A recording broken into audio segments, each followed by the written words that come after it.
பிரதமர் மோடி அவர்கள் பீகாரி மக்கள் எல்லாம் தமிழகத்தில் கஷ்டப்படுறாங்கன்னு உண்மைதாங்க. ஆரம்பத்தில் ட்ரெயினில் வரும்போது கஷ்டப்பட்டாங்க.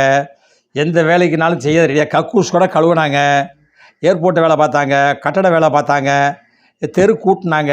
சில வீடுகளில் தனியார் வேலைக்கு கூப்பிட்டாங்க. அங்கே போய் கக்கூஸு பாத்ரூம் மற்ற எல்லாத்தையும் கிளீன் பண்ணி கொடுக்குறதுக்கு அந்த கையில் 150 கொடுப்பாங்க. ரொம்ப சிரமப்பட்டாங்க, உண்மைதான். ஆனால் இப்பொழுது பெரும்பான்மையான ஸ்டார் ஹோட்டலிருந்து A1 ஹோட்டல் வரைக்கும், CB ஹோட்டல் வரைக்கும் இவங்க தான் யூனிஃபார்ம் போட்டு நிற்கிறாங்க. வணக்கங்க. ஹிந்தி பேசக்கூடியவங்க தமிழ் கற்றுக்கிட்டு இருக்கிறாங்க. 4 வேளை சாப்பாடு. எல்லாத்துக்கும் வீட்டில் 3 வேளை, இவங்களுக்கு 4 வேளை.